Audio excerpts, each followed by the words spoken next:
Iniciando aqui mais um Trad Talk, agora sobre um tema muito importante. No último vídeo nós anunciamos a questão de íamos fazer um podcast duplo sobre o Papa Leão XIV, mas agora decidimos mudar um pouco.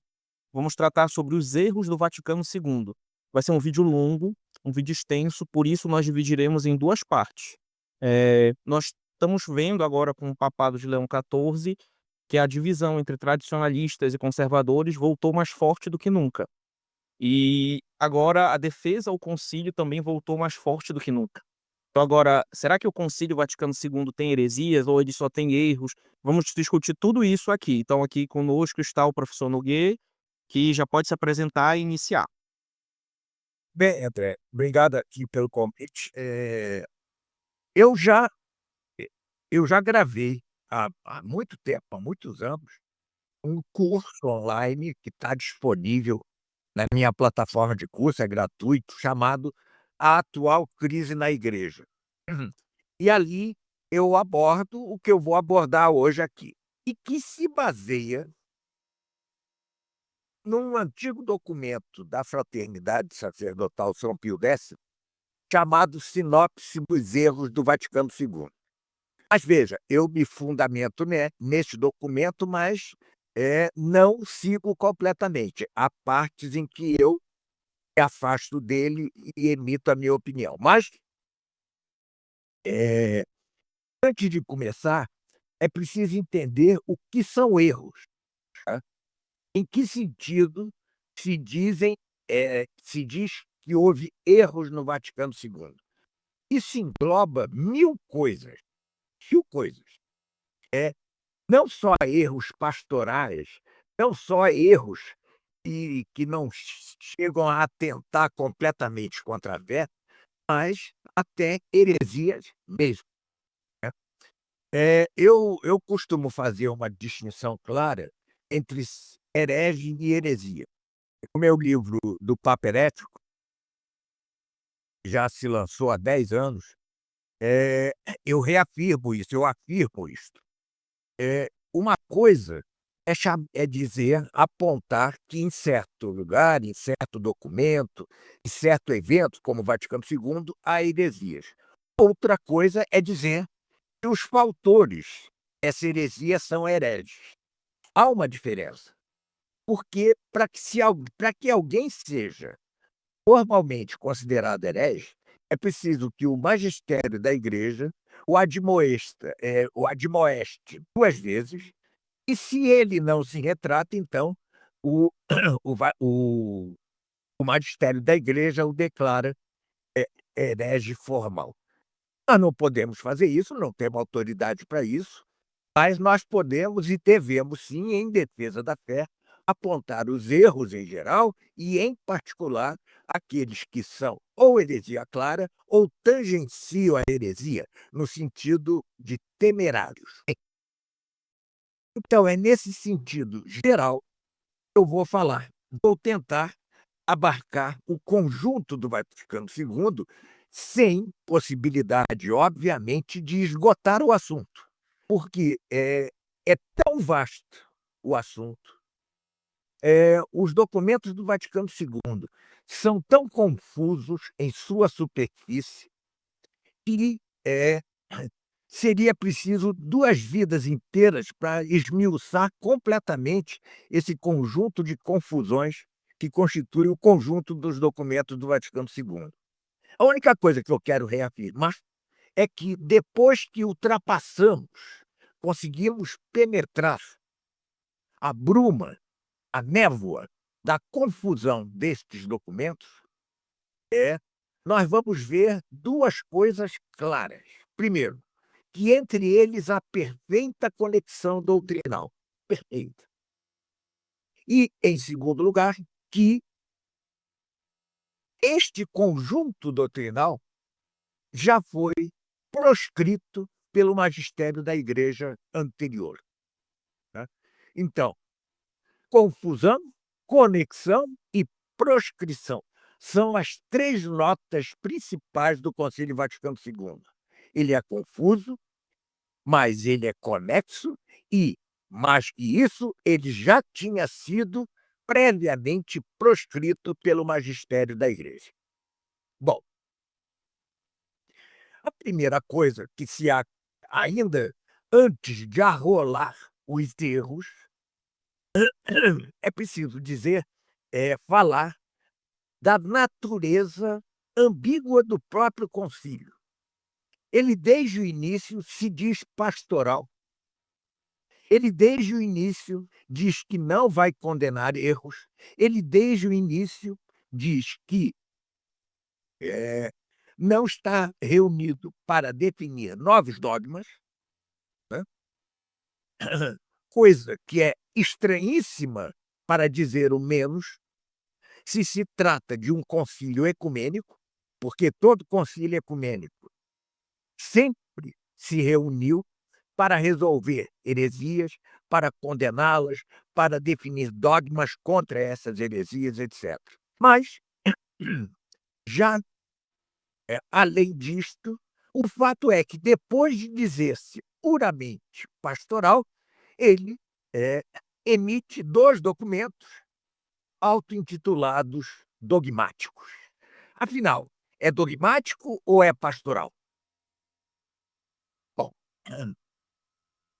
a outra coisa é quanto ao próprio móvel, o que moveu o Papa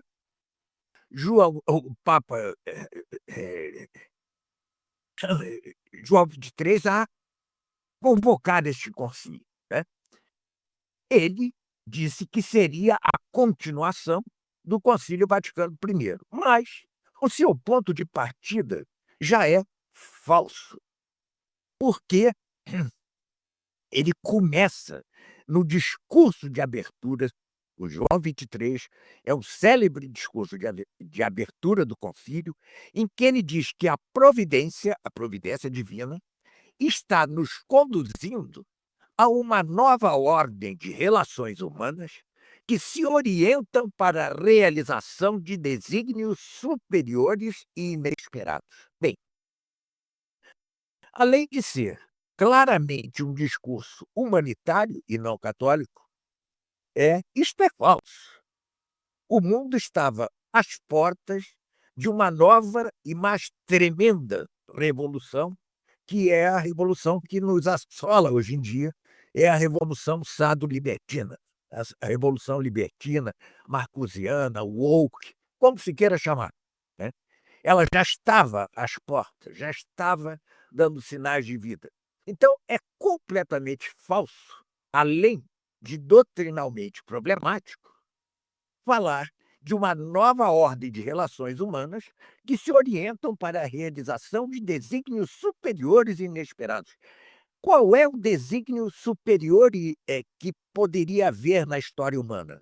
A cristandade? Não haveria outro? Isso não poderia ser outro, o desígnio superior que saísse da boca de um católico. Mas não é disso que ele está falando.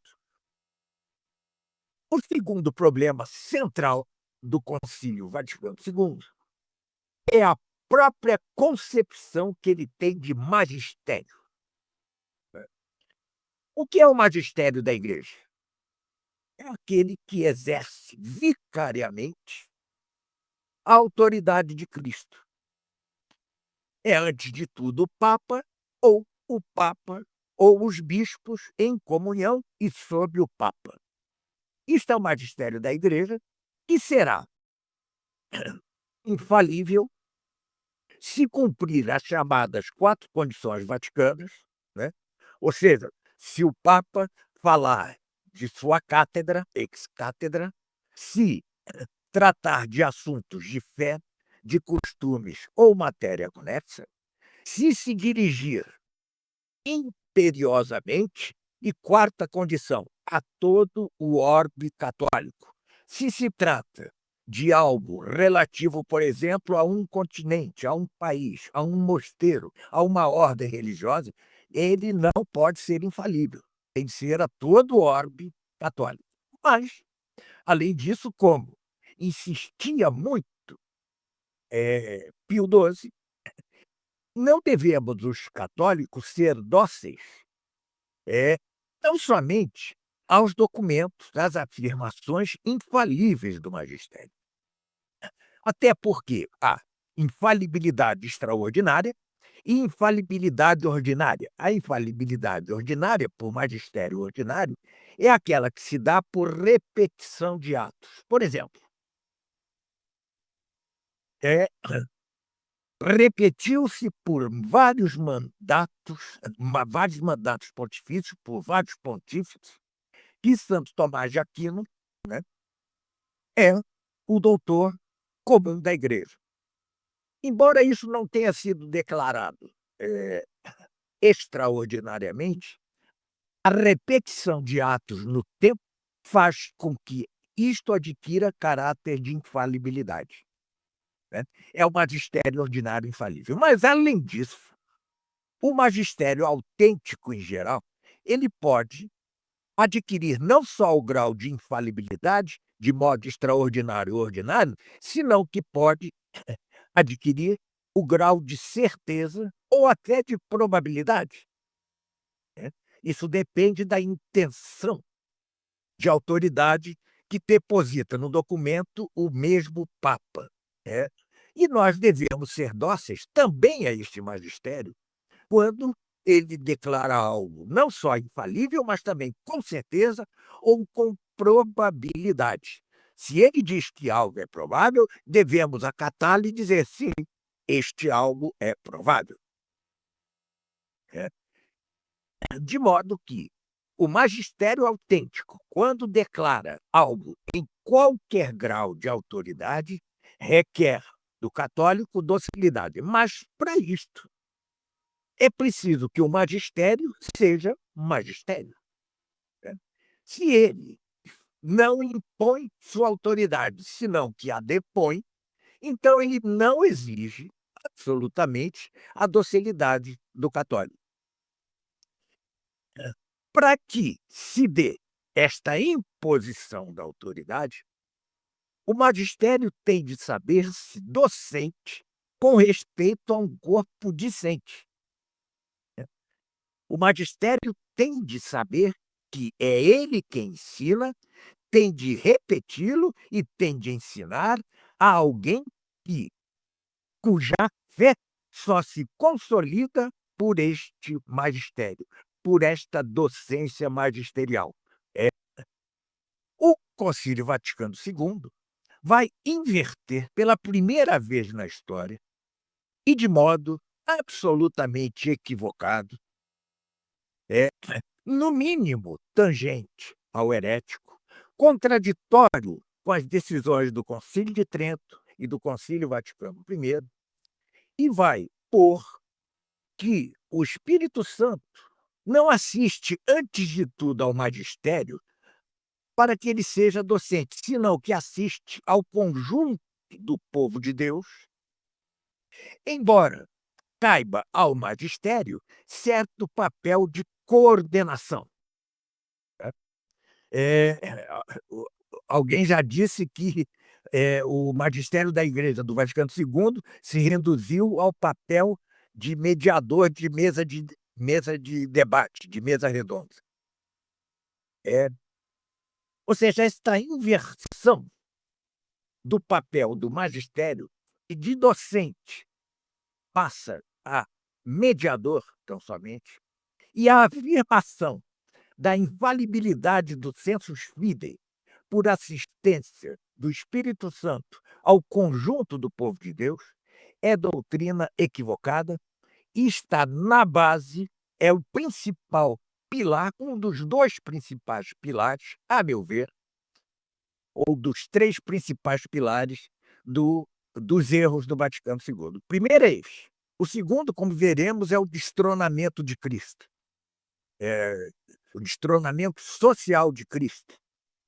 E o terceiro tem que ver com a liturgia. São os 3 problemas centrais do Concílio Vaticano II.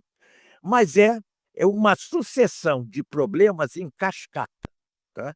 A partir do momento em que constatamos que o magistério da Igreja depôs sua autoridade em nome de um absurdo sensus fidei, né, assistido garantido pelo Espírito Santo ao povo de Deus como um todo, sem a docência do magistério da igreja, depois disso nós vemos, né, que o fim do concílio foi exatamente destronar socialmente a Cristo e alterar o caráter sacrificial da liturgia.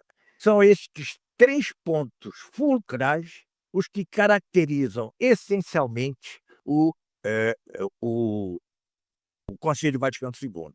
Tudo vai decorrer daí, incluindo ecumenismo, diálogo interreligioso e tal e tal. Bem, esses são os preâmbulos dos erros do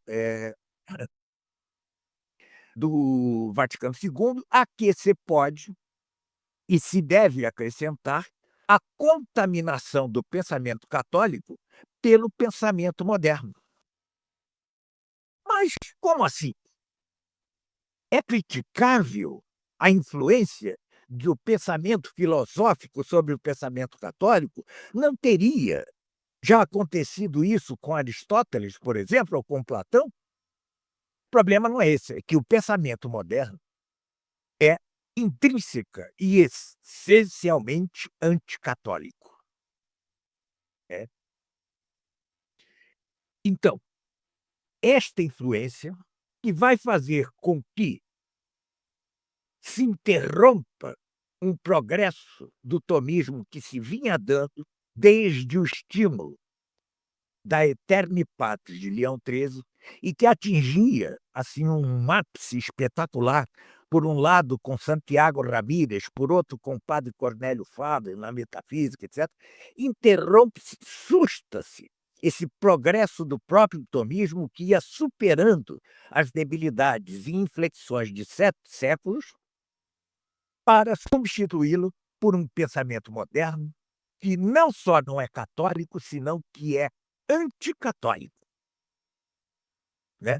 E isto, João 23 o enunciou claramente.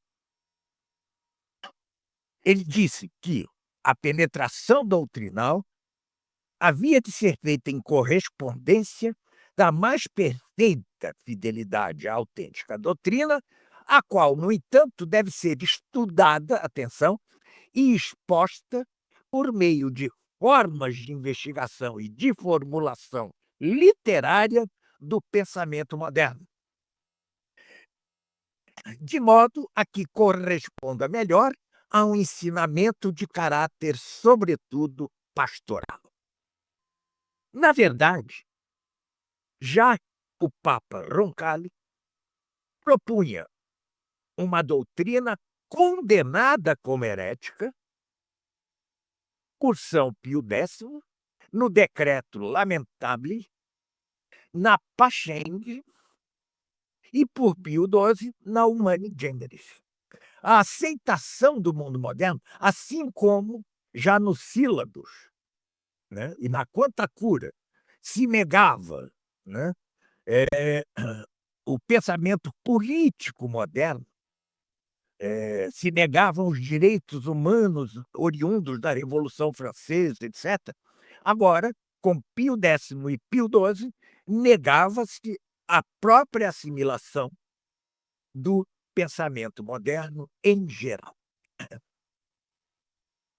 Não é possível aplicar ao catolicismo, à doutrina católica, um pensamento que nega a priori a existência de uma verdade absoluta, e segundo a qual tudo é relativo ao homem. Né? Seu único valor absoluto é este, e o homem é divinizado em todas as suas manifestações. Então, já se parte de premissas que estavam perfeitamente condenadas. Mas a outra premissa, ainda estranhíssima, é para quem ainda tem intacta a fé. É o colocar que o fim da igreja é a unidade do gênero humano. Diz o próprio Vaticano II: eis o que se propõe o Segundo Concílio Ecumênico do Vaticano. Prepara de algum modo e aplana a via que leva à unidade do gênero humano. Estou lendo, não é nem de memória. Fundamento necessário para fazer que a cidade terrestre seja a imagem da cidade celeste, que, disse Santo Agostinho, tem por lei a verdade, por lei a caridade e por medida a eternidade. Começa aqui a nova língua do Vaticano II, a saber, usam-se palavras com sentido oposto a seu sentido original. Jamais se poderia usar Santo Agostinho nesse contexto, porque a doutrina política de Santo Agostinho, teológico-política, é o oposto disto. Ela, ao contrário de buscar a unidade do gênero humano, ela divide o gênero humano em cidade de Deus e cidade do demônio e do amor próprio. Então, considerar que a unidade do gênero humano é o fundamento da cidade celeste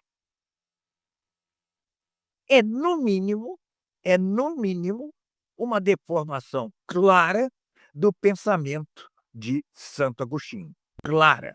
Mas é muito mais que isto, porque é a negação da doutrina magisterial milenar dos dois Gládios, afirmada extraordinariamente, de modo infalível, pela bula Unam Santa do Papa Bonifácio VIII e depois retomada de modo certo por Leão XIII na Immortale Dei, por São Pio X em vários documentos e, sobretudo, por Pio XI na Carta Magna da Cristandade, que é a Quas Primas.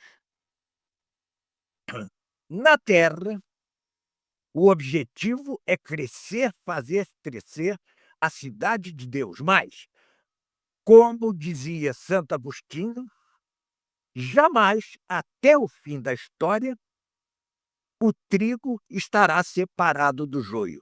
Sempre haverá duas cidades e sempre haverá antagonismo entre elas. Ora, se há duas cidades humanas antagônicas entre si, é impossível a unidade do gênero humano. É preciso não ter lido o Apocalipse de São João para afirmar que o catolicismo deve buscar a unidade do gênero humano. Se isto não é herético, eu realmente não sei o que é herético. Né? Bom, vejam a mensagem dos padres conciliares ao mundo. Né? Por exemplo, na Constituição Gaudium et Spes, que é dos piores documentos do concílio, erige-se uma pastoral em que o cuidado dos bens humanos, a dignidade do homem enquanto homem, a paz entre os povos é invocada independentemente de sua conversão a Cristo. Né? E disse-se no concílio: nós esperamos dos trabalhos do concílio que, dando à luz da fé um brilho mais vivo, esta procure uma renovação espiritual e, por repercussão, um feliz impulso de que se beneficiem os valores da humanidade, as descobertas da ciência, o progresso técnico e a difusão da cultura. Discurso este que não é senão um discurso liberal de viés maçônico. Tudo isto está entendido à maneira do século, à maneira do mundo. Desejar o crescimento dos bens humanos, que são terrestres, caducos, ilusórios, enganadores, e expô-los adiante de bens eternos é um verdadeiro absurdo se sai da pena dos escritos de um concílio ecumênico sob um papa. Mas, na mesma mensagem, aparece um erro teológico mais claro ainda. Convidamos todos os nossos irmãos a unir-se a nós para trabalhar, para construir neste mundo uma cidade mais justa e mais fraterna. Pois que tal é o desígnio de Deus que, pela caridade, de um certo modo, brilhe sobre a terra o reino de Deus como um distante esboço de seu reino eterno. Né? Isto beira o sacrílego, porque esta não é a doutrina católica. A antecipação do reino eterno é unicamente a própria Igreja Católica. E é a cristandade que não é senão a Igreja Católica com as nações dentro dela. A cristandade é o estado perfeito da Igreja, mas é a Igreja. A única antecipação do reino eterno é a Igreja, que é o próprio reino de Deus. O corpo místico de Cristo é o reino de Deus. Mas vejam a heresia fulcral, a heresia radical do Vaticano II. Para ele, é a antecipação do reino de Deus é dado pela unidade do gênero humano. Por uma cidade de todo o gênero humano mais justa e mais fraterna.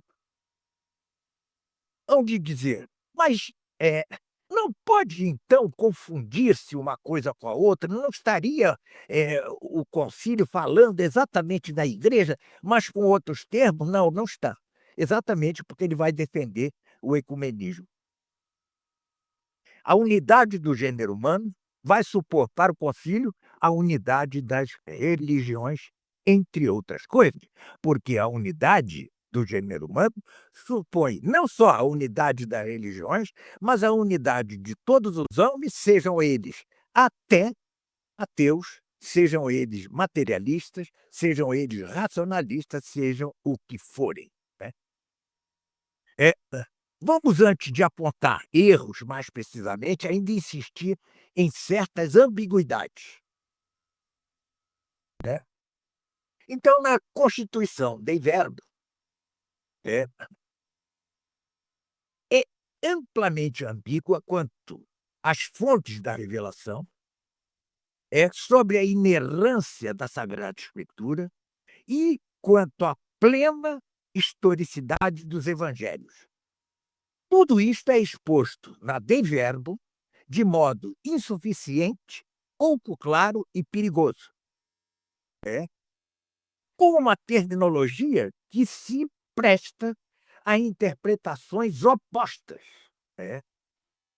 Uma de cujas interpretações reduz a inerrância apenas à verdade dada na Escritura para a nossa salvação. O resto não é inerrante. Este é uma velha heresia do modernismo, condenada por São Pio X na Pachente.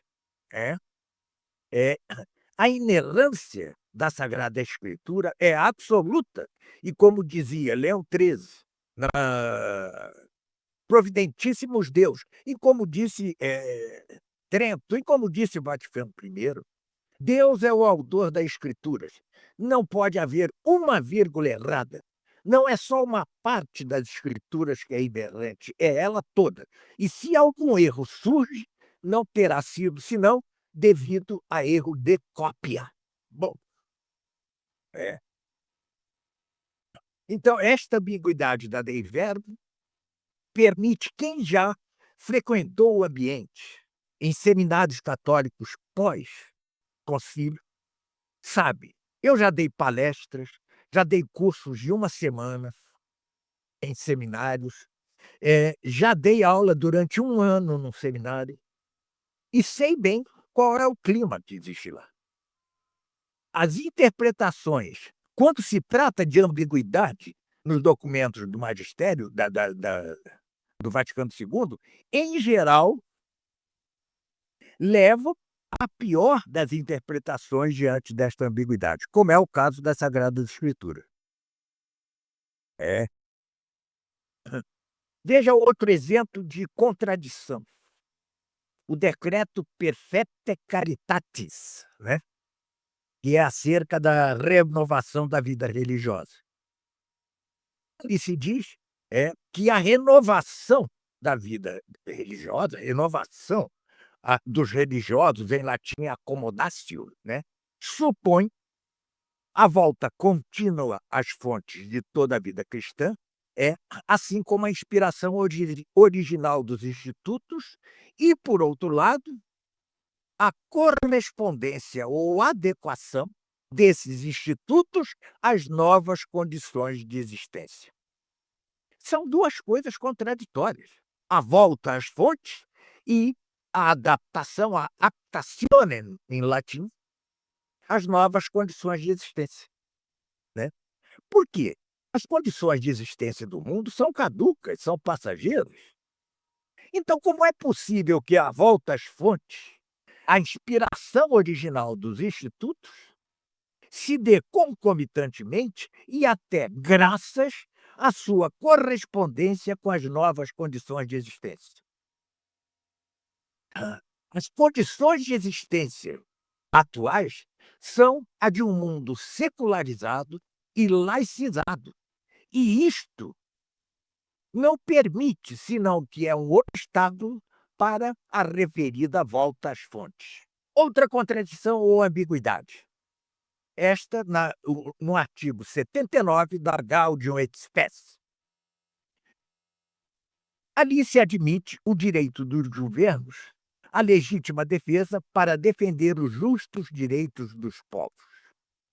Isso parece conforme ao ensinamento da Igreja tradicional, né? Que sempre admitiu a guerra justa, né?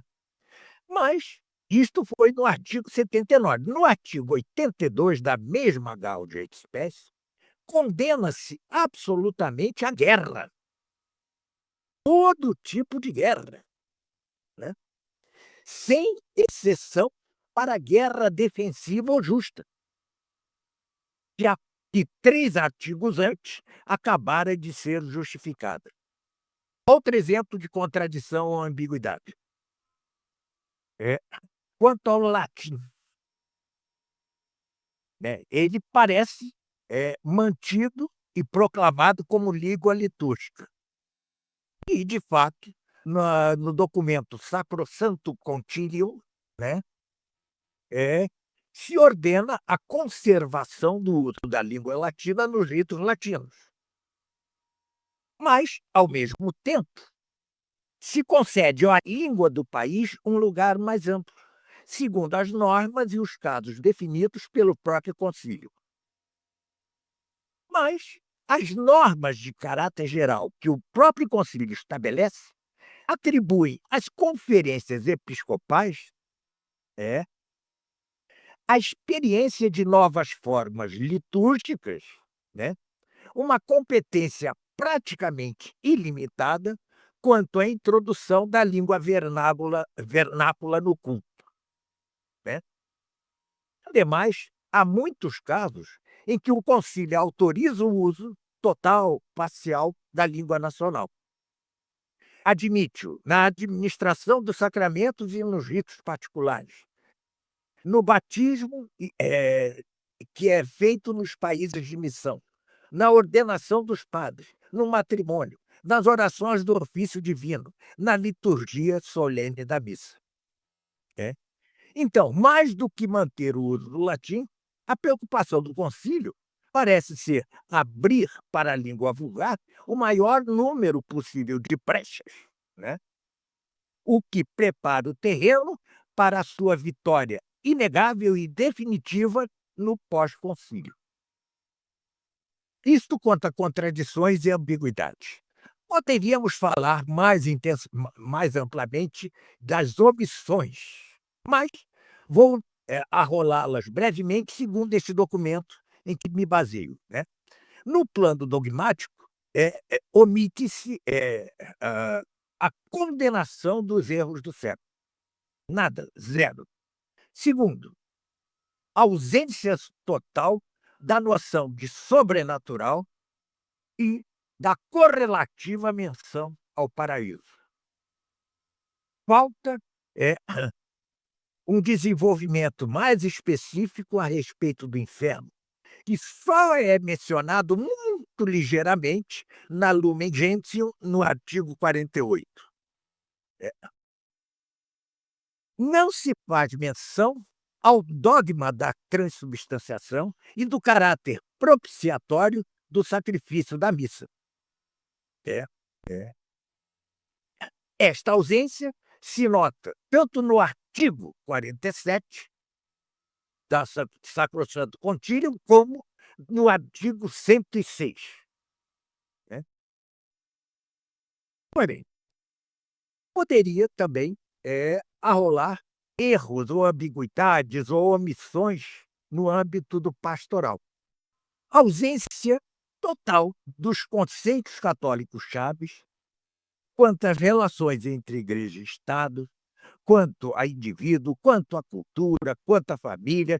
Vejam-se os números 76, 53, 74 da Gaudium et Spes. Não se condena o comunismo, né? E o comunismo era, então, algo bastante agudo. Na Gaudium et Spes se condena, assim, de modo genérico, o totalitarismo, né? Identificando totalitarismo e ditadura. Isso em 75 da Gaudium et Spes. Né?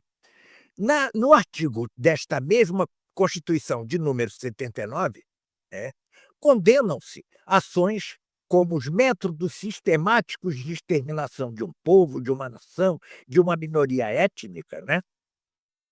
E isto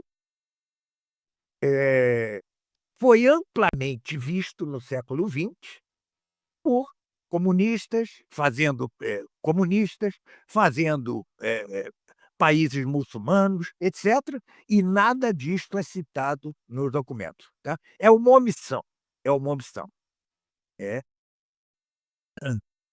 Os comunistas eliminaram milhões e milhões de inimigos de classe, e isto não é referido no concílio.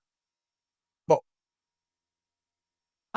mas, para mim, ainda pior que isto, para mim, é a ausência de condenação da corrupção dos costumes, do hedonismo, né, que já se vinha espalhando pela sociedade ocidental,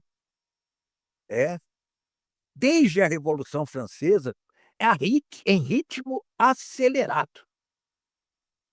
Né? O divórcio, o sexo livre, tudo isso se veio acentuando e, repito, o concílio começa na década em que explode uma nova revolução fundada nisto mesmo que o liberalismo, desde a Revolução Francesa, estimulou. Vamos agora ao sumário, né, a sinopse dos erros doutrinários do concílio. Né? Os erros doutrinários surgem nas proposições e contradizem, ou de todo ou de modo parcial, o que a Igreja sempre ensinou, ou que ainda reduzem, obscurecem ou alteram esta mesma doutrina. Né? Estes erros pululam em todos os textos. Veja o que se diz em Dignitatis Humanae. Este concílio do Vaticano perscruta a tradição sagrada e a santa doutrina da Igreja, de onde tira algo novo em constante acordo com o velho. Vamos ver se a lista que eu darei aqui realmente concorda com o velho. E os erros doutrinários concernem Antes de tudo, a noção de tradição e a noção de verdade católica, quanto à própria Santa Igreja e quanto à Virgem Maria, quanto à missa e à liturgia, quanto ao sacerdócio, quanto à encarnação, à redenção e à própria noção de homem, quanto ao reino de Deus, quanto ao matrimônio, quanto aos membros das seitas heréticas e cismáticas, que o concílio vai chamar irmãos separados, quanto às religiões não cristãs, quanto à relação entre igreja e Estado, quanto à liberdade religiosa e quanto à consciência individual, né? Isto no plano doutrinal. No plano pastoral, trata-se essencialmente de uma simbiose permanente com heréticos e cismáticos, né? É a pastoral do Vaticano II se articula sempre em torno de dois eixos ligados entre si. Primeiro, a adaptação do clero à cultura moderna e contemporânea em todas as suas formas, científicas, ou melhor, cientificistas, técnicas, humanistas, artísticas, etc.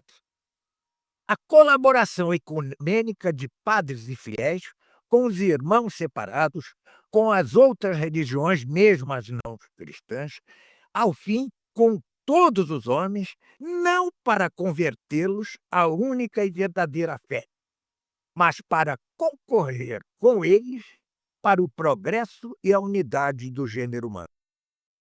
O ecumenismo, entendido no sentido do artigo 8 da Lumen Gentium e no sentido do artigo 1, 2, 3 e 4 da Unitatis Redintegratio, né, é a seguinte: o concílio deseja instantemente que as iniciativas dos filhos da Igreja progridam unidas com as dos irmãos separados.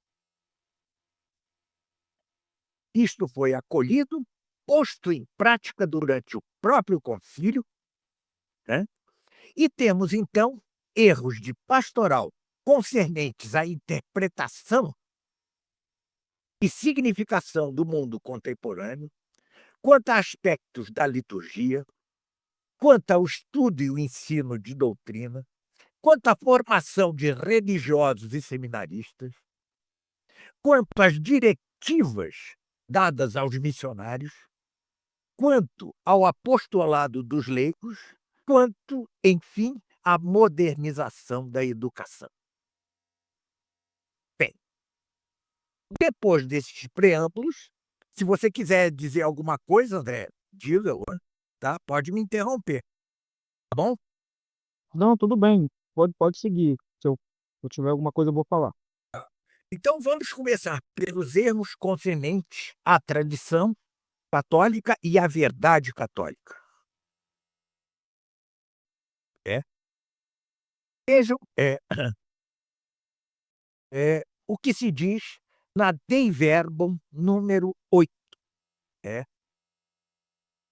Entende-se ali a tradição como um conjunto de ensinamentos, graças aos quais a Igreja, no decorrer dos séculos, tende sempre para a plenitude da verdade divina, até que as palavras de Deus recebam nelas sua consumação. É como se a tradição, que é exatamente a guarda do depósito da fé, desde o tempo dos apóstolos, já não possuísse a plenitude da verdade divina. Como se pudesse existir algo a acrescentar aquilo que a tradição traz, que é o depósito da fé que nos legaram os apóstolos.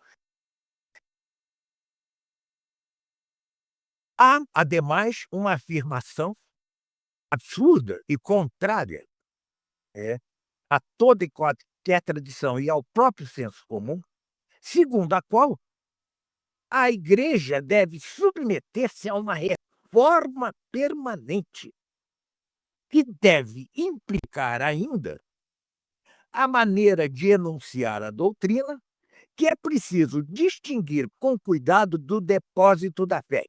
Né? Isto está dito em Gaudium et Spes 62 e na Unitatis Redintegratio 6. Né? Este princípio já tinha sido proclamado nas versões em língua vulgar da alocução inaugural de João 23. Né? Mas exatamente isto, foi condenado por São Pio X na Pascendi, no parágrafo 11, em Lamentabili, nos números 63 e 64, e por Pio XII na Humani Generis, tá? Isto foi literalmente condenado. Agora, digam-me, sejam honestos com vocês mesmos, os que ainda têm dúvida quanto ao caráter do Vaticano II.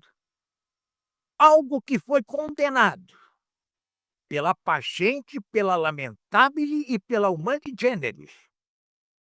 Que nome há de ter? Isso é um ponto importante, professor, porque muitos afirmam, até dentro do meio tradicional, isso, que não, eu já vi padres tradicionais afirmando isso, que não há heresias no concílio, que é só favorecimentos de erro, que na verdade tem coisas heretizantes. Mas com isso que o senhor está demonstrando, vai totalmente de encontro ao que foi afirmado pelo magistério. Então seria uma heresia. Exatamente. Bom, vejam o que se diz na Dignitatis Humanae 1. A verdade só se impõe pela força da própria verdade e penetra o espírito com tanta doçura quanto pode. Isto é professado pelo concílio para justificar a liberdade religiosa. E é totalmente falsa quanto às verdades do catolicismo. As verdades do catolicismo são verdades divinas reveladas. Ultrapassam a medida de nossa inteligência e não podem ser cridas, acreditadas, sem a moção da graça.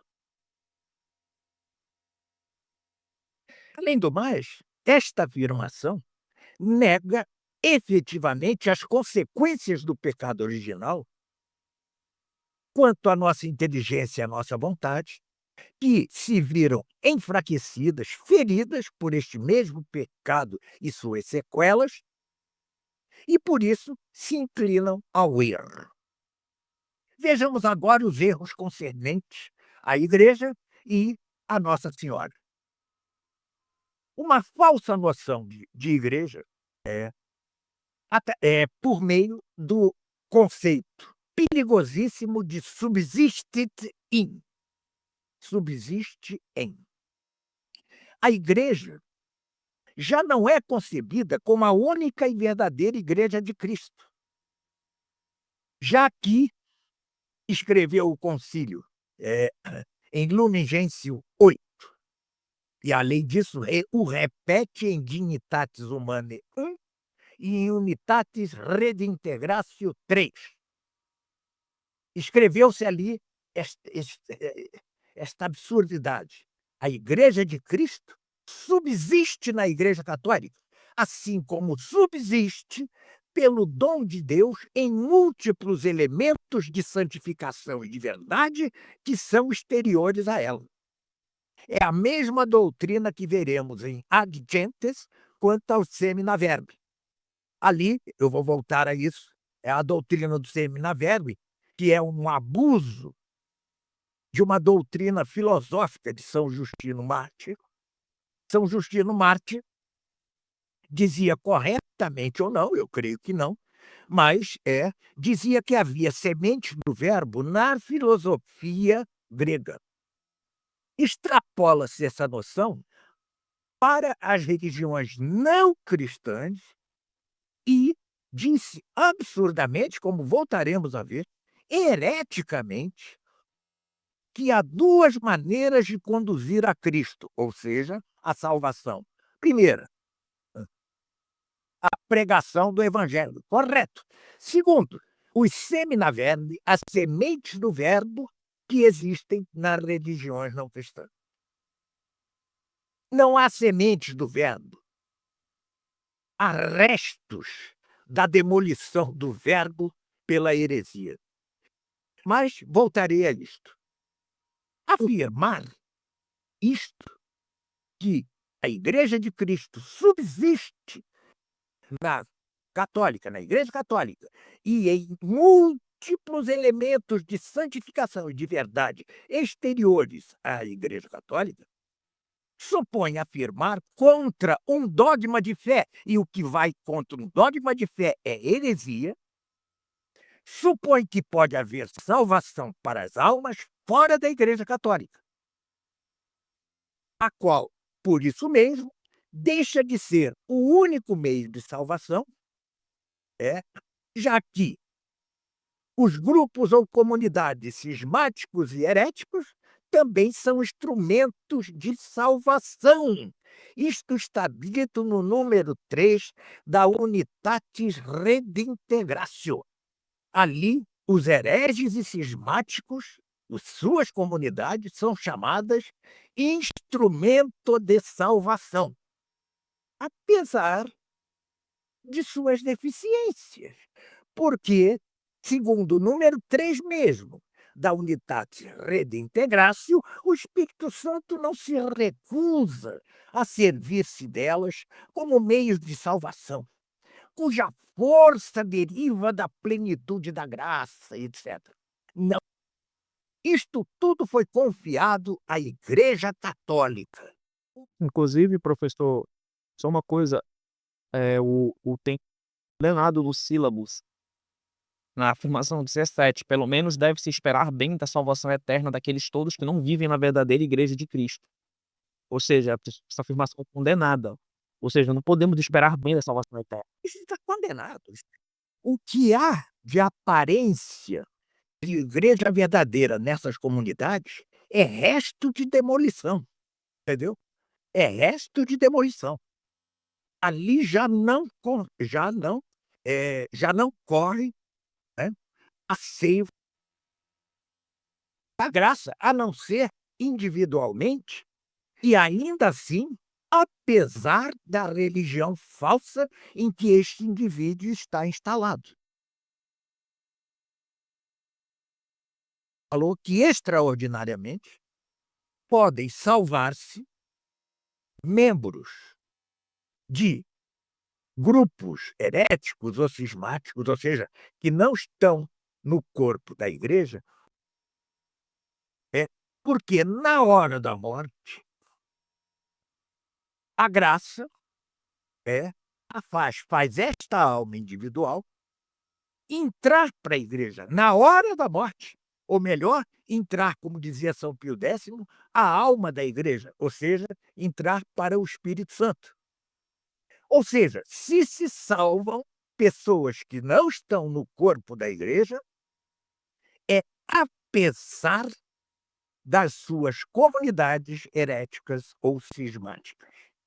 Porque ela só pode se salvar se, na hora da morte, entra para a própria igreja. Pois bem,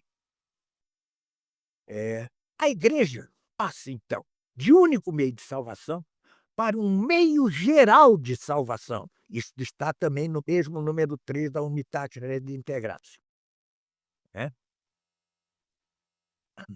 Ela é, fornece a plenitude dos meios de salvação à Igreja Católica, mas não a unicidade dos meios de salvação. Veja o que é a nova língua. Usa-se a palavra plenitude para encobrir uma heresia. A heresia é negar a unicidade dos meios de salvação à Igreja Católica. Existe, então, na mente do concílio, meios menos plenos, mas que ainda assim conferem salvação. Salvação que, no entanto, em si mesma, não pode ser menos plena. Não se pode conceber que alguém se salve pela metade. Né? Mas os irmãos separados também gozariam da assistência do Espírito Santo, não enquanto indivíduos, e eis a heresia, mas enquanto comunidades separadas de heréticos e de cismáticos. É um erro teológico manifesto, né? E estas comunidades ditas separadas são precisamente separadas porque recusaram a assistência do Espírito Santo para manter-se em seus próprios erros. Os erros mesmos que conduziram essas seitas ou comunidades à separação. Além do mais, essa doutrina horrorosa do concílio é logicamente incoerente. É, porque não pode haver meios de salvação que comportassem deficiências. Como meios plenos, como a Igreja Católica, e meios deficientes, como a das comunidades cismáticas e heréticas, podem igualmente permitir a mesma salvação. Esta é uma contradição lógica, tá? Perfeitamente visível para quem não está enceguecido pela heresia. Uma reflexão sobre a declaração Dominus Jesus. Né? Houve alguma alegria, grande até, com a declaração Dominus Jesus, tá? E reafirma o subsistit in da Igreja de Cristo na Igreja Católica, e pelo qual a Igreja Católica é a única a possuir a plenitude dos meios de salvação. Mas, para que esta declaração estivesse conforme ao depósito da fé, ela deveria dizer que a Igreja de Cristo subsiste unicamente na Igreja Católica, em vez de dizer, em perfeito acordo com a Lumen Gentium e com a Unitate Redintegratio, que a Igreja de Cristo, apesar das divisões entre os cristãos, continua a existir plenamente somente na Igreja Católica. Ou seja, ela continua a existir, ainda que não plenamente, nos irmãos separados. Né? Este advérbio, plenamente, não poderia estar aí. Né? Esta noção contradiz o dogma bimilenar de que fora da igreja não há salvação. Né? Nenhuma salvação. Não há nem pode haver outros meios de salvação, plenos ou não plenos, fora da Igreja Católica.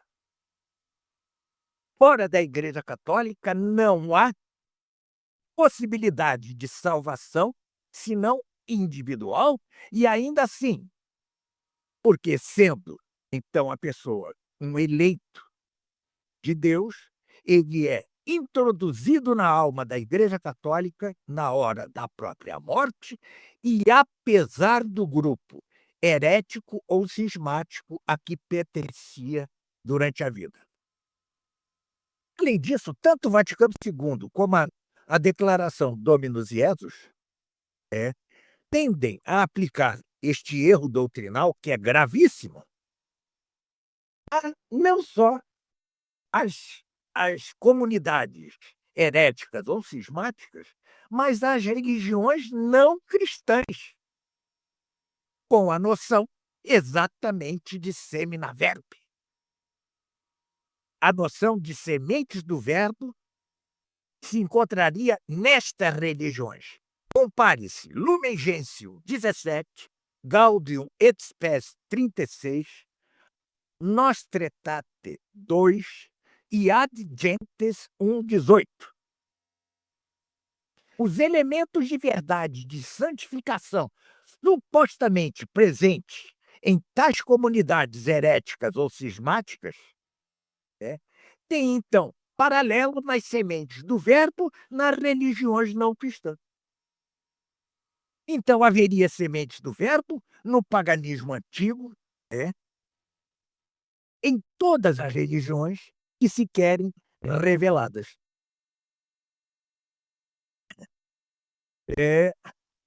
Claro que esta doutrina do Sedna Verbi é uma manipulação indecente de teorias filosóficas de São Justino, talvez de Clemente de Alexandria. Eu não conheço, conheço a de São Justino. Né? Eles se referiram à doutrina de Platão e de Aristóteles, tão somente. Né? Foi a nova teologia, a Nouvelle Teologia, condenada por Pio XII, que incluiu arbitrariamente a religião pagã nessas considerações de São Justino e Clemente de Alexandria. Então, o erro do Vaticano se estende e permanece na declaração Dominus Iesus. Continua-se a dizer que tais comunidades heréticas ou cismáticas têm meios de salvação não plenos, mas eficientes, já que são meios de salvação. Além disso, veja-se a noção muito obscura de Igreja de Cristo como mistério trinitário. É a obscura eclesiologia trinitária, segundo a qual há uma sucessão da Igreja do Pai para a Igreja do Filho e, portanto, para a Igreja do Espírito Santo. Leia-se Lumen Gentium, 2 fatos. Parece aquela doutrina do Joaquim de Fiore, né, aquela doutrina gnóstica dele. É o que eu vou dizer. Tomam-se palavras de Santo Irineu, o seu Contra Hereges, como se estivéssemos agora, pós o concílio, entrando numa terceira idade final da própria igreja. É, como você falou, André, o erro condenado pela igreja da tripla divisão da história pelo abade cisterciense Joaquim de Fiore. Isto foi condenado no concílio de Latrão de 1215, que é o 12º concílio ecumênico. Então, vejam, se traz novamente à baila uma doutrina condenada por um concílio ecumênico como foi o de Latrão, e por outros meios, foi condenada multiplamente isto, que nome se há de dar a isto? Errozinho pastoral? Enganozinho pastoral? Coisa inofensiva? Não, é o ressurgimento de uma heresia. Outra, a noção errônea de colegialidade. Contra a tradição, disse que há 2 titulares da autoridade. Leia-se Lumen Gentium 22 e a nota prévia a este número, na Lumen Gentium. Dizem que há 2 autoridades supremas, o soberano pontífice e o colégio de bispos, tendo em sua cabeça o pontífice, sendo que somente este último pode exercê-lo livremente. Vejam que absurdo. Você tira o caráter monárquico da igreja, e inverte a coisa. Por quê? A autoridade magisterial reside no Papa ou no conjunto dos bispos em comunhão com o Papa. Agora é o inverso. Só é exercida plena e livremente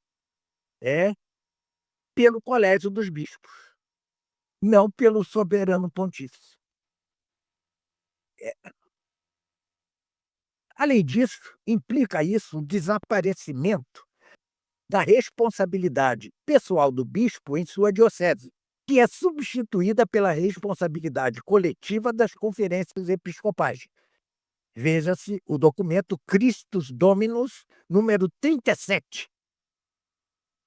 Estas conferências gozam agora de poderes legislativos, e têm uma larga autonomia em domínios numerosíssimos que, tradicionalmente, se reservavam exclusivamente à Santa Sé.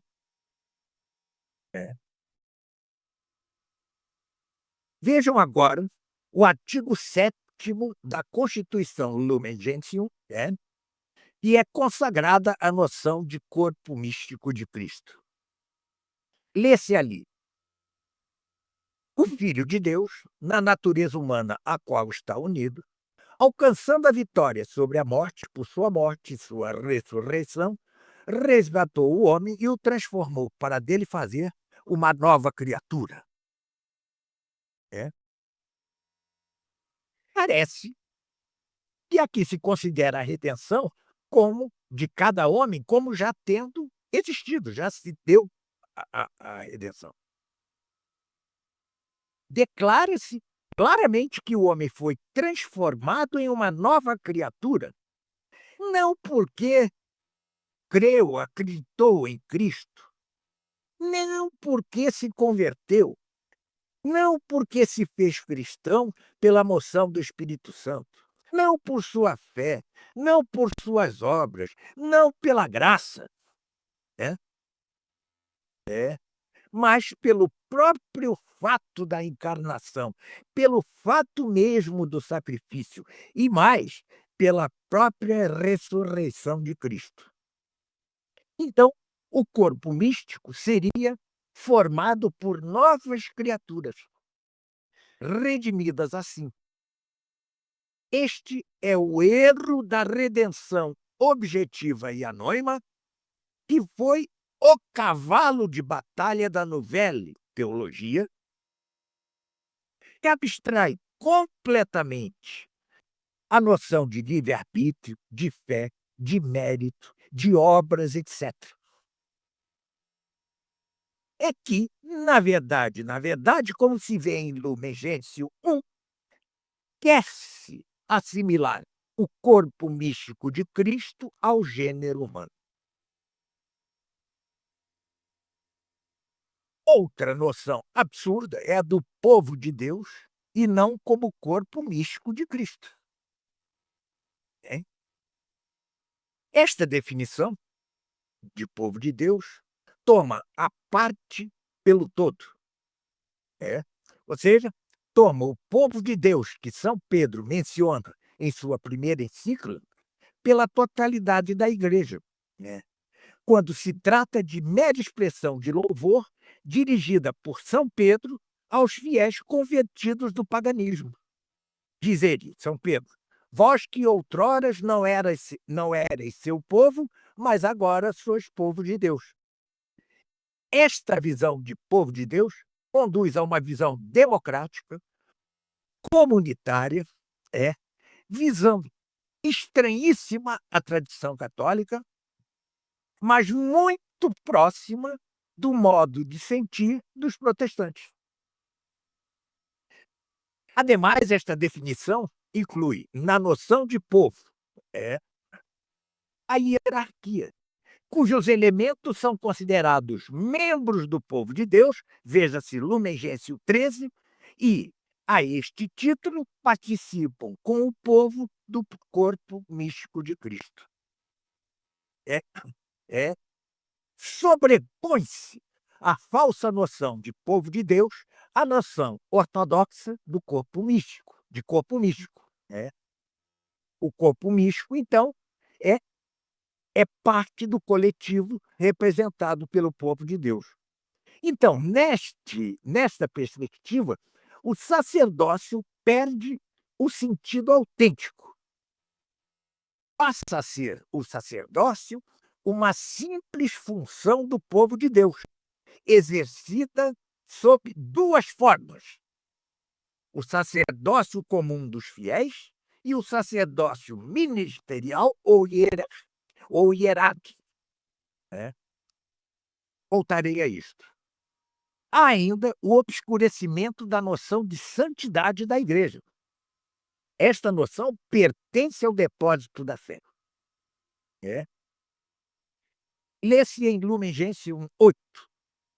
A igreja que encerra em seu seio os pecadores, que é santa, e ao mesmo tempo sempre deve ser purificada, procura sem cessar a penitência e a renovação. Erro teológico evidente, grave, né, já que é o pecador quem tem necessidade de purificação, e não a igreja, que é exatamente aquela graças à qual o pecador obtém tal purificação. A santidade, a perfeição, pertencem à Igreja Católica, enquanto corpo místico de Cristo, fundado por ele e governada mediante o Espírito Santo. Vale a mesma coisa para o depósito da fé, para os sacramentos, de que a Igreja é guardiã. É, tem um valor religioso, metafísico, teológico, que os pecados dos homens da Igreja ou dos fiéis não podem macular.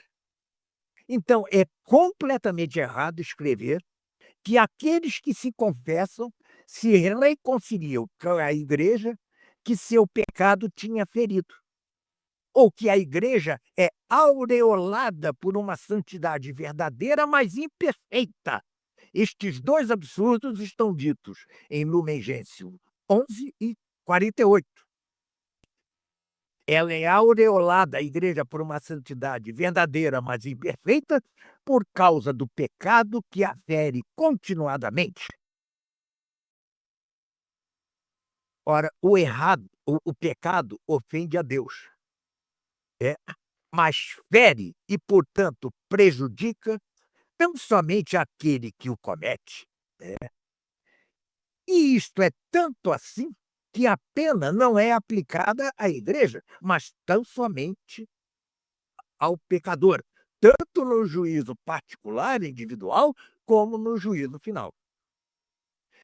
Enquanto tal, a Igreja Católica não é ferida nem maculada pelo pecado de nenhum de seus membros, mesmo que fosse um papa. E muito menos é maculado ou ferido o depósito da fé. Vejamos agora uma deformação herética, antropocêntrica da noção de pecado. No fim do artigo 13 da Lumen Gentium, disse que o pecado é, por fim, uma diminuição do próprio homem, na medida em que o impede de chegar à sua própria plenitude. O que se deveria dizer é que impede o homem de alcançar sua salvação.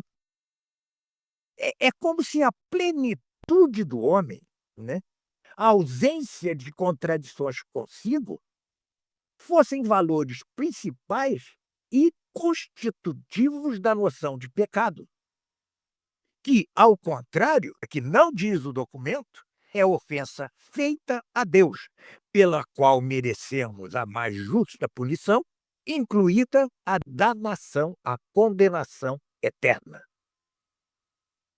Além do mais, atribui-se à Santa Sé uma nova missão, que absolutamente não corresponde ao ensino de sempre. Qual é esta missão? Eu já o disse. É realizar a unidade do gênero humano. Isto já o enunciara João 23. A Lumen Gentium diz que a Igreja de Cristo é um sinal e um meio de operar a união íntima com Deus e a unidade de todo o gênero humano. Isso está no número 1. Então, a tal processo de unificação do mundo, que se considerava então já em curso, né, a Igreja deveria dar sua contribuição, permitindo ao mundo, como se diz em Lumen Gentium, permitindo ao mundo atingir igualmente sua plena unidade em Cristo. Ora, promover a unidade do gênero humano corresponde à missão íntima da Igreja, como quer Gaudium et Spes 42. Não se trata, no entanto, de uma unidade em razão da salvação das almas. Unidade que se atinge pela conversão à igreja, ao catolicismo. Esta unidade resulta simplesmente da íntima união com Deus de todo o gênero humano enquanto tal.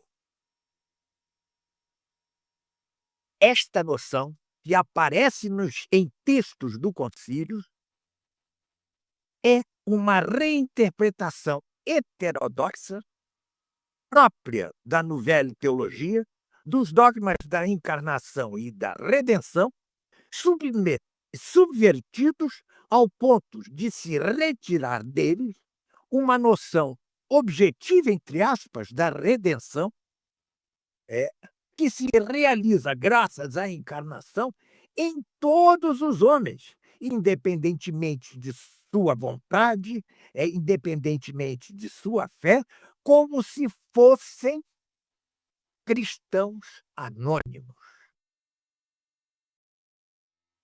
Ora, a missão íntima da igreja é a que foi dada, lhe foi dada por Cristo ressuscitado.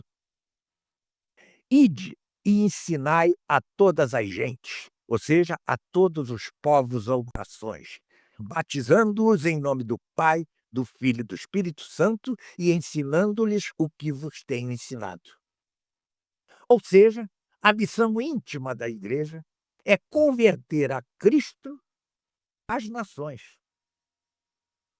É converter a Cristo o maior número possível de almas até a parousia ou segunda vinda definitiva de Cristo, sem se preocupar absolutamente em realizar a unidade do gênero humano, que, ademais, é um ideal quimérico,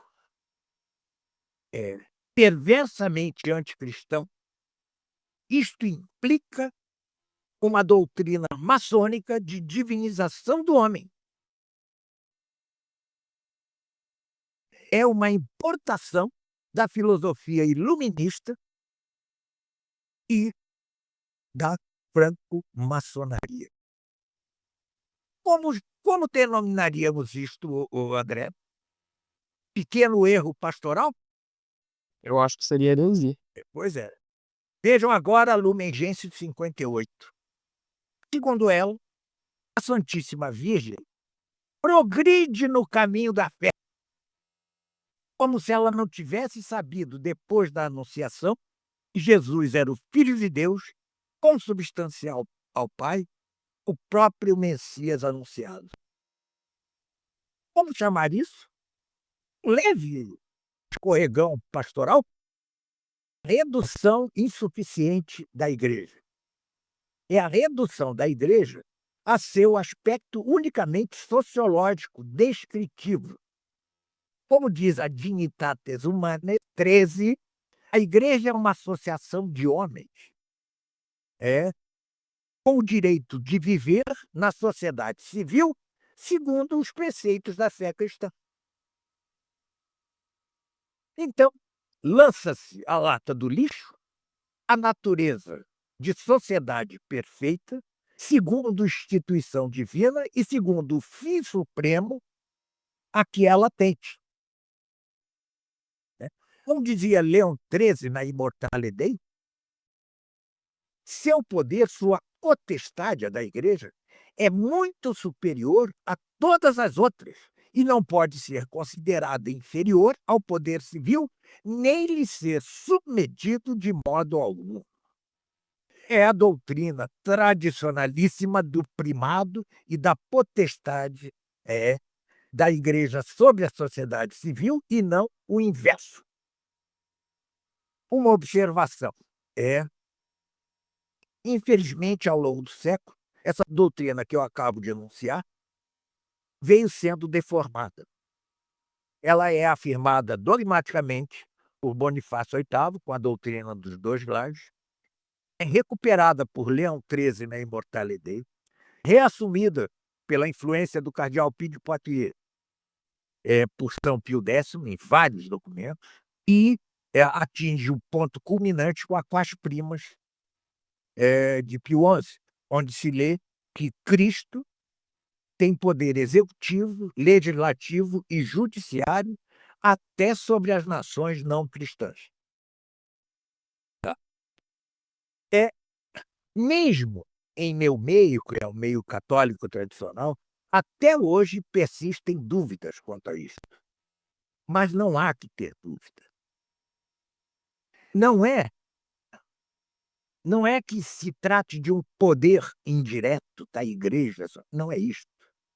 Trata-se de que as nações devem entrar na igreja, ser membros dela, assim como cada um de nós é membro dela. Isto foi a cristandade. A cristandade não foi um conjunto de reinos que apoiava a igreja. A cristandade foi um conjunto de reinos que entrou na igreja. Isto desde, pelo menos, Teodósio, o imperador Teodósio, mas que pode considerar-se também com Constantino, apesar de sua deriva boba ariana no final da vida. Mas, então, o o próprio esquema preparatório preparado pelo cardeal Ottaviani para o Concílio Vaticano II, e que foi lançado na Ladilis, como todos os esquemas preparatórios, ele já continha um erro aí. É como diz o padre Calderon, era um muro com brechas, com fendas. É, é preciso voltar à doutrina, não só tomista, não só a doutrina de Hugo de São Vítor, não só a doutrina de São Boaventura, mas a doutrina magisterial de São Gelásio, de primeiro Papa, de Inocêncio III, de Inocêncio IV, de Bonifácio VIII, de João XXII, de Leão XIII, de São Pio X, de Pio XI, de Pio XII. Voltar a esta doutrina, entender quais são as relações devidas entre Estado e Igreja, para que não abramos brechas para a heresia do destronamento de Cristo que foi levada a cabo no Concílio Vaticano II. Vejamos agora os erros concernentes, respeitantes à missa e à liturgia. Tudo começa com a adoção da obscuríssima noção de mistério pascal, saído do forno da Nouvelle teologia, sobre o qual o mistério pascal, o padre Calderon tem um texto admirável, não sei se está disponível ainda na internet, mas com respeito ao qual eu tenho, seguindo o texto do próprio padre, eu tenho, no próprio TED Talk, né, eu tenho uma longa aula, são horas de aula sobre o mistério pascal. Quem quiser deve estar ainda no YouTube, imagino, né, André? Então, assim, a gente vai deixar o link nos comentários. Sobre o mistério pascal. Não é nada meu, não inventei nada ali eu segui este documento admirado do padre Caldeirão, apenas o expus. Segundo a noção de mistério pascal, a redenção se teria realizado precipuamente, em latim precipue, no mistério pascal da paixão, a ressurreição e da ascensão, como se lê em Sacrosanto Concilium número 5. Então ela não resulta principalmente da cruz, da crucificação, do valor da cruz como sacrifício expiatório, pela qual a justiça divina se viu satisfeita. Agora, resulta do triplo mistério pascal da paixão, da ressurreição e da ascensão. É daí que, como veremos, decorrerá a transformação na missa do caráter sacrificial para o caráter convival, de refeição. Bom, convival e memorial. Claro que o aspecto memorial sempre houve na missa, mas ele era subordinado ao sacrificial. Agora é o inverso, mas esperemos. Então a missa fica identificada com o mistério pascal. O concílio declara que a Igreja, desde seus primeiros tempos, sempre se reuniu em assembleia para celebrar o mistério pascal. E diz que a Igreja celebra o mistério pascal todos os 8º dias. Bom, diz-se em seguida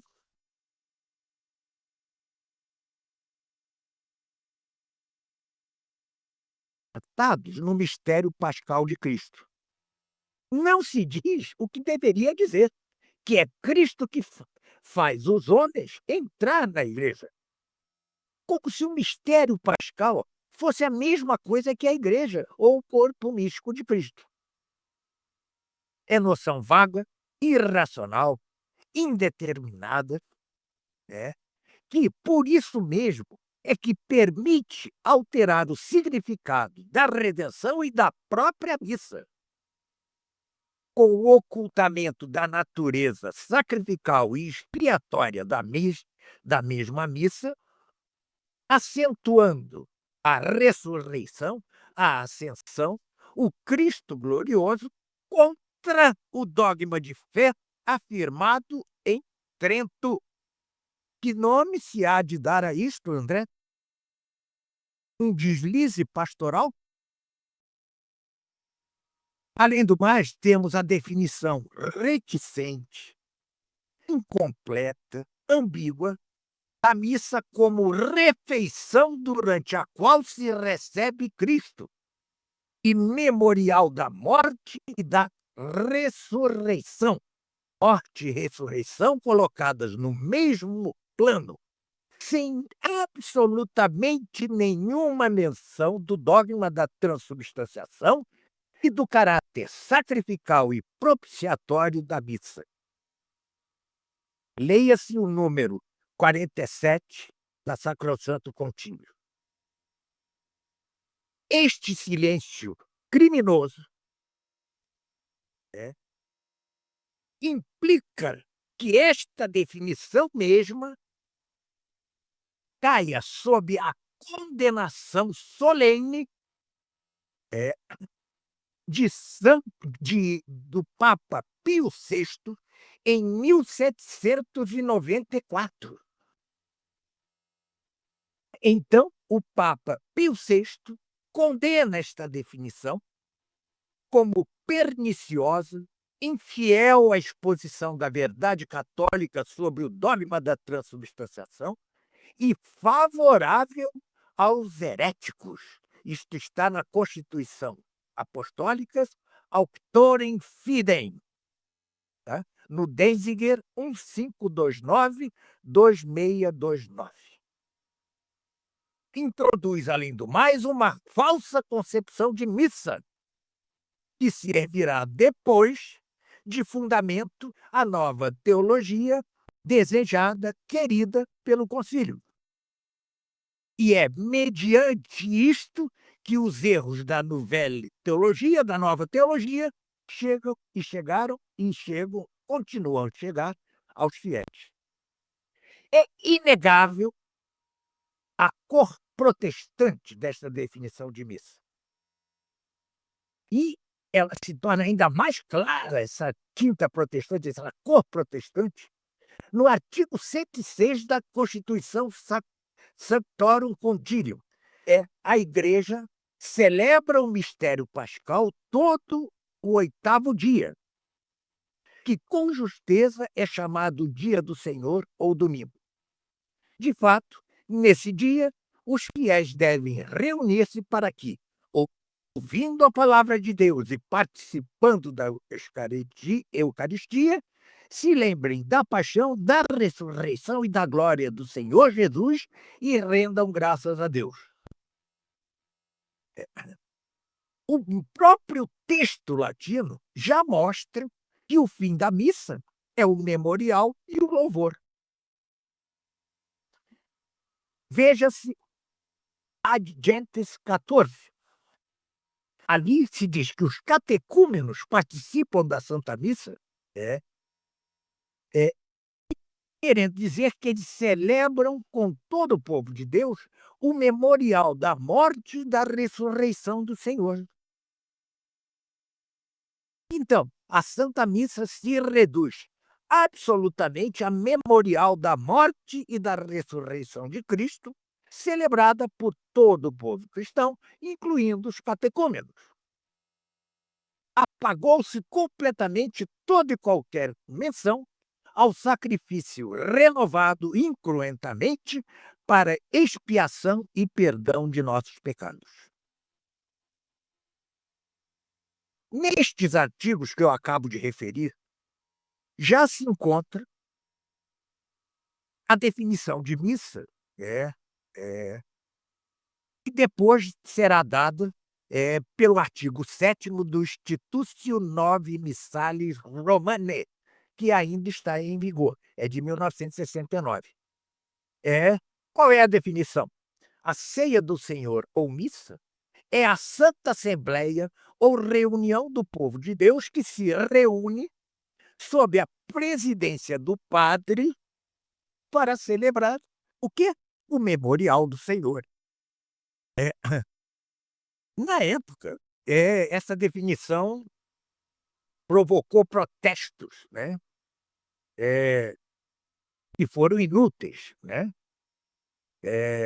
E foi isto que levou os cardeais Batti e Ottaviani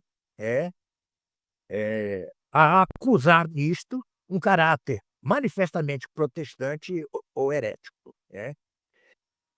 Eu vou ler de novo esta definição. A missa é a ceia do Senhor, ou missa é a santa assembleia ou reunião do povo de Deus que se reúne sob a presidência do padre para celebrar o memorial do Senhor. Mas eis a definição do Catecismo de São Pio X, número 159. O que é a Santa Missa? A Santa Missa é o sacrifício do corpo e do sangue de Jesus Cristo, que sob as espécies do pão e do vinho são oferecidos pelo Padre a Deus sobre o altar em memória e renovação do sacrifício da cruz. Basta essa comparação para que não tenhamos dúvida quanto ao caráter herético da definição dada em 1969. Ademais, a Assembleia Eucarística presidida pelo padre se eleva a centro da Igreja visível. Disse em Praebisterorum Ordinis, número 5, o seguinte: é a Assembleia Eucarística o centro da comunidade cristã presidida pelo padre. O padre ensina aos cristãos a oferecer a vida divina a Deus Pai no sacrifício da missa e, com ela, fazer o oferecimento de sua vida. Então, a função dos padres na missa reduz-se a de ensinar aos fiéis o oferecimento da vítima divina e o oferecimento deles mesmos em união com a vítima. Mas então o que significa? Aí, ensinar e oferecer a vida divina e calar o fato de que tal oferecimento é feito antes de tudo pelo Padre in persona Christi, na pessoa de Cristo.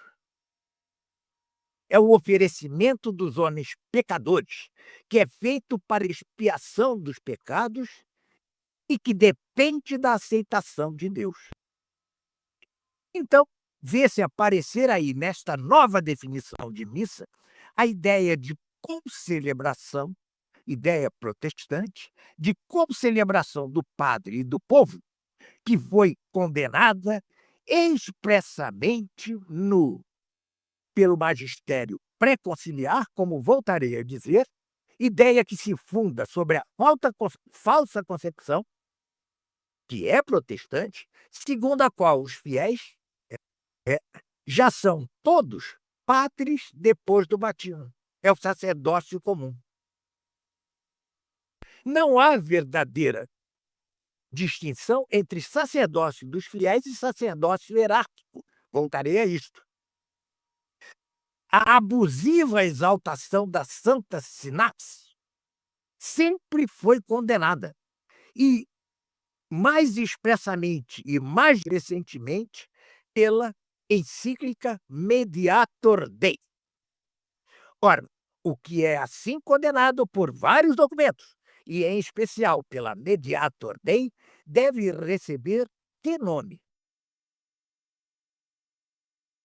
Além do mais, realça-se especialmente a liturgia da palavra. Esta liturgia já não se limita à pregação, ao sermão, mas é considerado capaz de realizar por si a presença de Cristo na missa. Esta é a ideia luterana.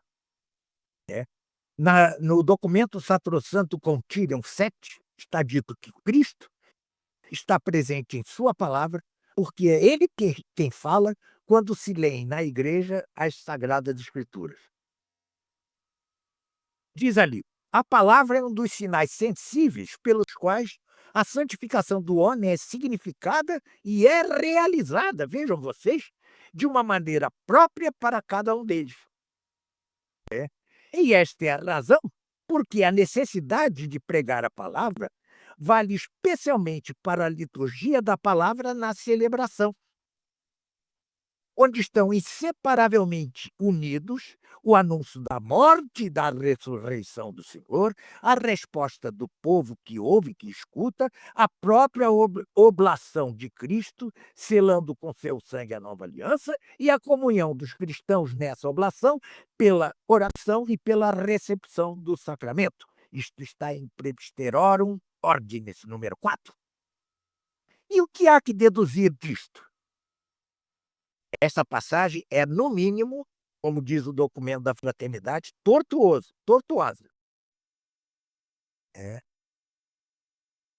Daí se há de deduzir que a escritura, considerada assim, já não tem como fim próprio a instrução da fé, de onde decorre a experiência mística, como capaz de produzir o alimento cognitivo da fé.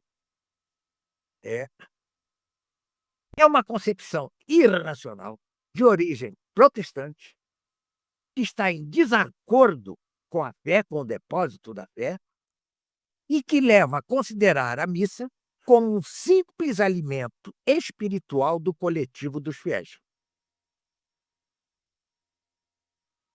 Além do mais, houve uma acentuada e indevida desvalorização da missa chamada privada, que sempre for admitida pela Igreja, celebrada sem a presença e sem a participação dos fiéis. É desvalorização expressamente desaprovada por Pio XII na Mediator Dei. Esta desvalorização pode ler-se na afirmação do concílio, segundo a qual uma celebração comunal da missa e dos sacramentos deve prevalecer na medida do possível. Há que lembrar que Lutero foi particularmente hostil à missa privada e atribuía ao diabo a inspiração que ele mesmo tinha tido de combater a missa privada. Outro problema, a adaptação do rito à cultura profana, às tradições dos povos, ao temperamento, à língua dos povos, à sua música, à sua arte, pela criatividade das experiências litúrgicas e pela simplificação do próprio rito. E isto vai contra o constante ensino magisterial, segundo o qual cabe à cultura dos povos adaptar-se às exigências do rito católico. Não há que conceder nada à criatividade ou experiência ou aos modos de sentir do homem do século. Além disso, a nova e inaudita competência dada às conferências episcopais em matéria litúrgica, o que compreende a faculdade ampla de experimentar novas formas de culto, vai contra o constante ensinamento do magistério, que sempre reservou ao soberano pontífice toda a competência quanto a isto e sempre foi hostil a qualquer inovação do domínio litúrgico. Veja-se a encíclica Intergravissimas de Gregório XVI, de 1832. Quer falar alguma coisa? Eu vou passar para outro ponto. Só pode passar, só que agora a gente já vai alcançar 2 horas. Você já prefere que a gente continue depois? Prefiro que continuemos depois. Eu gostaria de fazer Tudo bem. um encerramento, né? Já pelo que nós vimos, né, já é possível, e vejam que isso é uma parte pequena.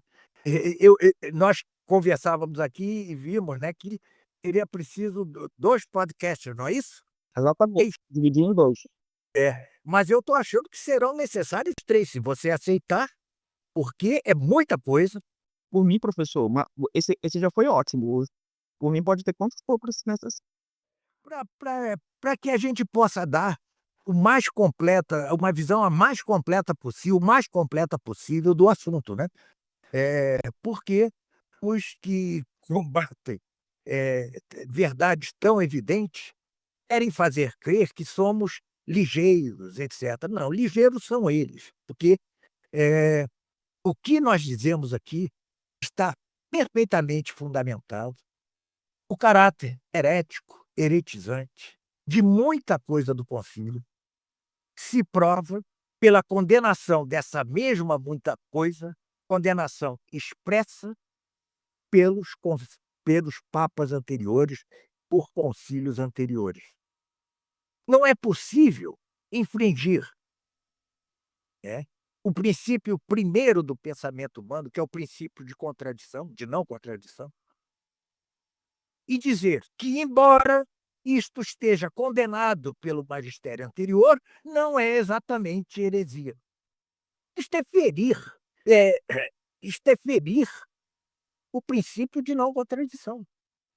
Aquilo que reincide no condenado pela igreja, aquilo que antes de certa condenação ainda não é herético, é apenas errado, depois que reincide após uma condenação, cai sob a heresia, mas é óbvio.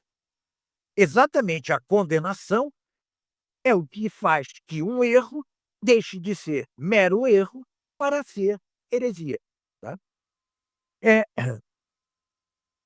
esta conclusão é minha, não estou atribuindo a nada nem a ninguém, é minha, né. Não há como evitar que muita coisa nesse concílio foi herética. E o engraçado é ver pessoas: "Não, não foi herética, foi heretizante".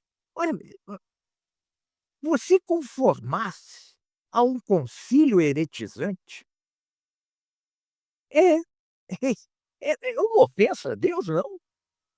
Você não pode conformar-se nem à heresia, nem a nada heretizante, nem a nada tangente à heresia, nem a nada temerário, capaz de incorrer em heresia.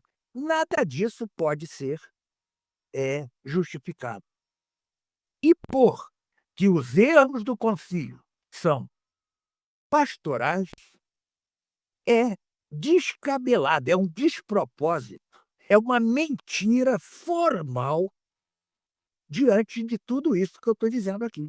E que é uma pequena parte, é a ponta do iceberg. Ainda vem coisa muito pior. É isso. Perfeito, professor. Então a gente vai ficando por aqui. Esse vídeo provavelmente vai ter umas 2 partes além dessa. Então, fiquem seguindo o canal, para receber o vídeo. Então, tchau para todos vocês. Tchau, muito obrigado, fiquem com Deus.